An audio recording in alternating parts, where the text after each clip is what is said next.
Hello students, this is Mr. Hart, and in this video we want to talk about what actually counts as a computer. Or in other words, what does computation look like in general? We've looked at a lot of specifics for how components work together and how computers think in binary, etc.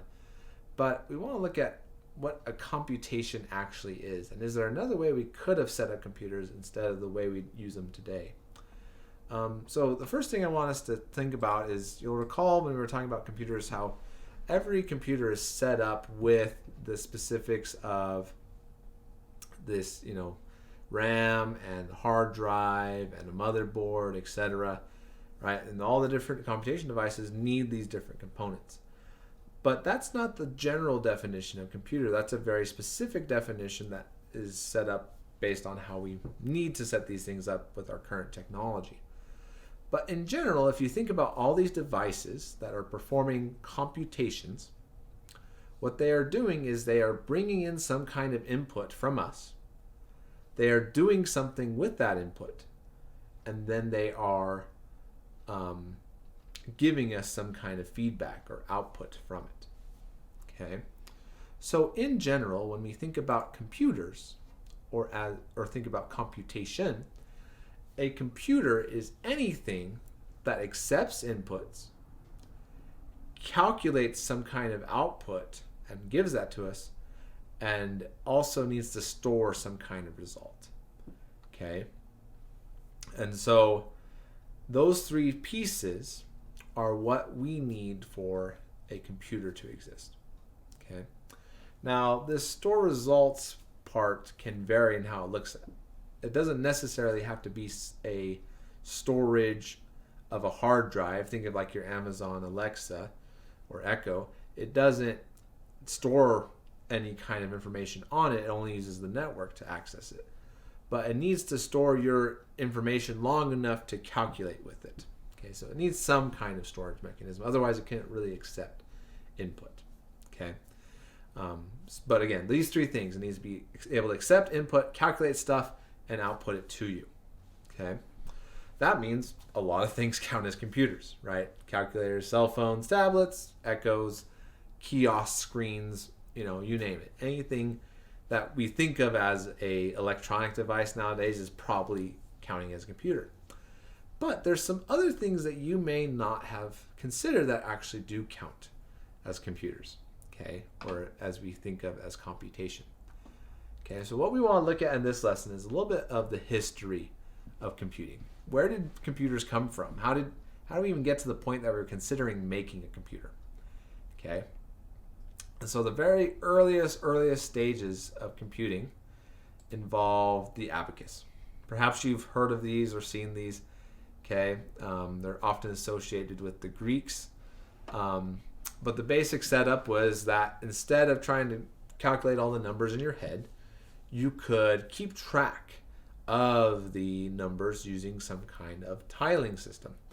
And the more traditional abacuses actually look like this. They were often used in marketplaces to help calculate sell values of items. And so, they would use the number of items and all these things to move places around to help keep track of how to effectively sell something, okay, and get the right price. Okay, and there are obviously many developments that happened with these, but this is kind of your most rudimentary computer. You're giving it input to help you calculate something and getting some output from it. But it kind of doesn't fit the definition of computer because you have to do the calculation steps. We would like this thing to do the calculation steps for us. Okay. So there's other variations of things like this that were developed. There was the slide rule. If you ask, maybe your grandparents or something, they probably used these in school. They were basically a manual calculator. So to be honest, I don't know how you use one, but basically you would slide the rulers around on here and move them out, and it would help you keep track of decimal places and multiplications, etc. And so we used slide rules for many, many years before we had calculators or anything like that to do more complex calculations. Okay? And so for a long time, computation was assisted by devices, but was never really done on its own. That all changed when Alan Turing came around. Okay, and Alan Turing is a very famous computer scientist, one of the first really, often associated as the father of computer science. And what he is known for, he did a lot of theoretical stuff, but he's known for helping what's known as the Enigma machine in World War II. Or I should say, the Germans had built what they called the Enigma machine, which was basically a code maker. And it had all these dials and switches, and as you press the keys in, right, it would make this code. You type your message in normal, and based on where the switches were, it would output a coded version of the message that no one could read. And so the Germans used this to encrypt all their messages so that the US couldn't read them and the Allies couldn't read them. And so Alan Turing actually made a device that was designed to try and break the Enigma machine and the codes that the Germans were making. And so the machine he built, it's not the Enigma machine itself, but the machine he built was basically the first form of a computer because it was trying to break the German codes. Okay, those developments of Turing led to our early computers. Okay, I am skipping a couple of steps here, but basically those early designs led to our understanding that we could use switches and other electrical devices to keep track of information and make these computations. So the very first computers aren't the ones we're used to. They actually had all sorts of circuit boards and manual switches, and they'd use like little gas tubes for lights to signal if something was on or off. And they were huge. They were a mess. And trying to configure one and see if something broke, trying to fix it was a pain. But this is the type of stuff we had for a long time. These are the earliest computers. And in fact, when we went to the moon, this is what we were running on. Okay. In fact, there's a really funny scene from the movie Apollo 13. If you haven't seen that movie, I highly recommend it. It's about the mission to the moon that didn't succeed after Apollo 11 and all the things that happened to get the astronauts back. Great movie. Anyways, point is, in that movie, there's a funny scene where Tom Hanks is giving a tour and he's showing everyone, NASA headquarters essentially, and he says, "Isn't it amazing that we can fit a computer in a single room?" Because back then, back in the 60s, it was amazing to have a computer in a single room because they were so big. Okay, and I guess Apollo 13 would have been early 70s, but you get the point. These things were massive back then. There's also a really funny scene from Apollo 13 where they need to verify a calculation, and everyone whips out those slide rules I was showing you, right? They whip out these manual calculators because computers were hard and big and difficult to work with. You wouldn't do just a simple calculation on a computer. You would set up a very difficult calculation on a computer. The rest of the stuff, like solving trajectories, which is actually really hard, but they would do it with a slide rule because that was the easier thing to do. Okay. Eventually, after that, we got to more reasonable computers that ran on tape. Now that sounds weird. How do you run on tape? But the tape was magnetic, and basically by magnetizing the tape the right way, you could encode ones and zeros. Okay, and so it would read ones and zeros to run instructions, and it could also write ones and zeros to save information. And these old tape computers is actually where the term bug in the code comes from, because there is a story of a machine, I believe it was at some university, that was a computer and it broke one day and they weren't sure why the machine wasn't running. And when they actually looked at the tape, there was an actual bug in the code. They were running that tape deck, and it had an actual bug on there, and so they had to get the bug out of the code, out of the tape, before they could run the machine. So that phrase, "there's a bug in the code," right, that we use every day, right, or talk about when we're talking about computers, that comes from these old tape machines. Okay. After that, we started to finally get to kind of our modern version of a computer, the early personal computers. But even then, these ones were running on old monitors, CT monitors, that would have to run electricity through a tube to get displays on the screen. And back then, keyboards were only available. There wasn't such a thing as a mouse for a long time. You had to communicate entirely with keyboard. So you had to type everything. You couldn't move your mouse around. Much later, we started to get to our kind of traditional sense of monitor, mouse, keyboard, how do we interact with computers in the late 80s, early 90s. Okay? And then all that stuff takes us to where we are today. Okay? And it is just taken off. And everything nowadays is pretty much a computer. It's crazy what we have now compared to what we had 30 years ago. Okay? So that's just a little overview of the history of computing. One of your assignments will be to dive into that a little bit deeper. I'll direct you to a website that has a lot of interesting stories that have happened to bring us to where we are. Okay. A couple more things I want to talk about in terms of computers that we need to consider. Okay. Let's go back to our description of bits and bytes. Okay. So, if you remember from hexadecimal lesson, we talked about that a bit is a single binary number, and a byte is 8 of those binary numbers. Okay? So when we look at the progression of computers, it's often very helpful to think in terms of the amount of bytes that computer can run on. Okay? Or the amount of bytes that computer can store. So, for example, back in the day, our processors were either 8 or 16 bytes. Which means the amount of information they could process at one time was either 8-bit or 16-bit. I said byte. It was either 1 byte or 2 bytes, essentially. So they could either process 1 byte at a time or maybe 2 bytes at a time. Throughout the 90s and the 2000s, we upgraded to 32-bit system, or 4 bytes, so they could run 4 bytes of information at a time. Nowadays, our computers are 64-bit CPUs. Okay, the CPU can run 64 bits or 8 bytes of information at the same time. So the more the CPU can run at the same time, the faster it's going to be. Okay, the more it can process overall. Okay. It's also good, again, to consider the amount of memory we can store.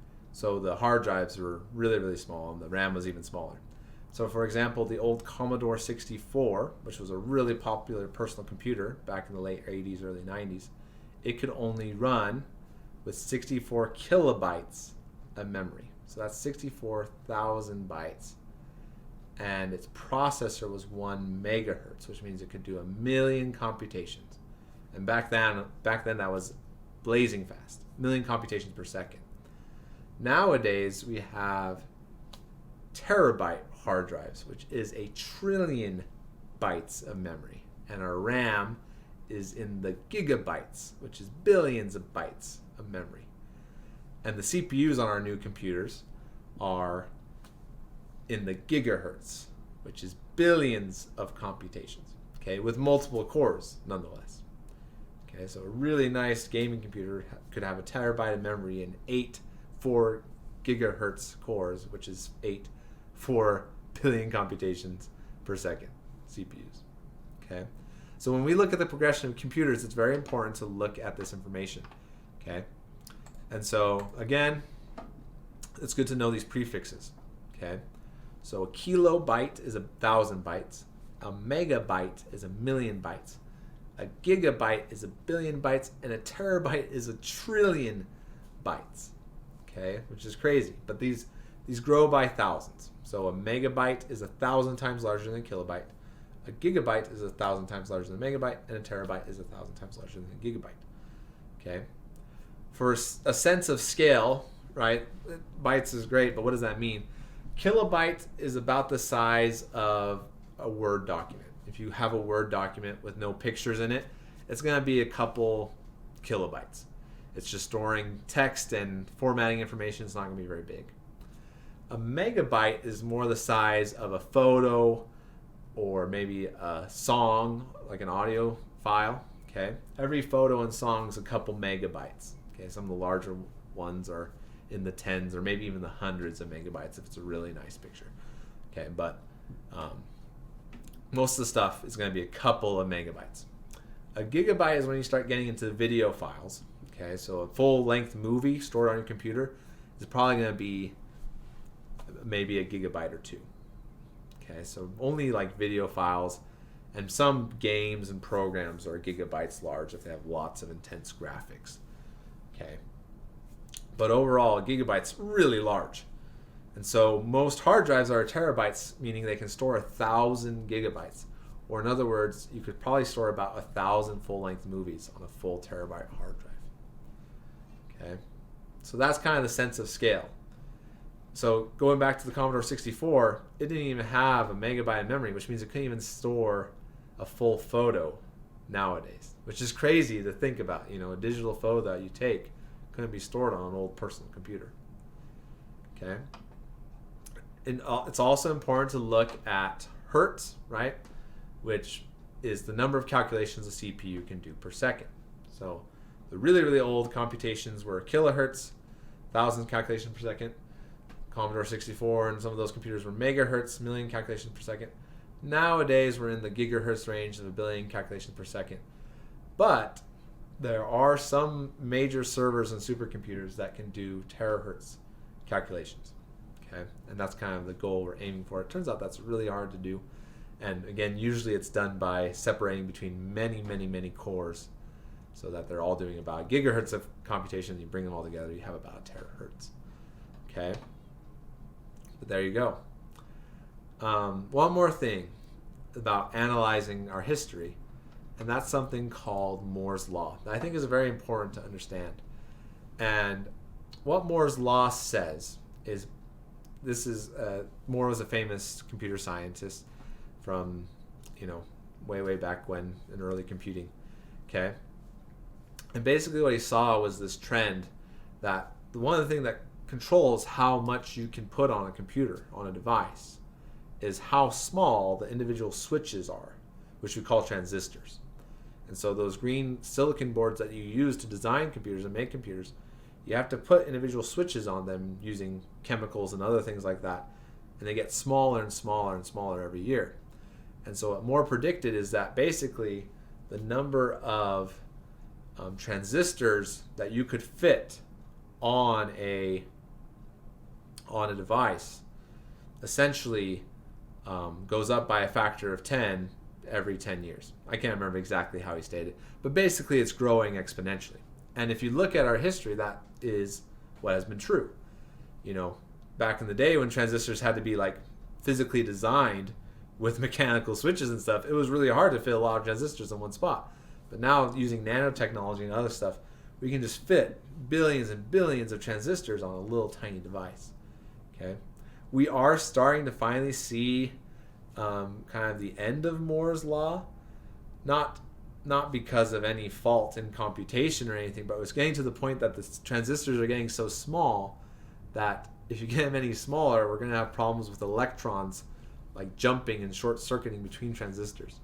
Okay, but Moore's Law still gets continued in other ways because, again, we have multiple processors and other things where computation continues to grow exponentially, which is really cool to think about. Okay. All right, so hopefully you've learned a little bit about the history of computing and have an appreciation for how quickly things change and grow in computing. And again, it's all this idea of how can we make computation better, and hopefully I have a better understanding of how we analyze that. But if you have any questions, let me know, and thank you for watching.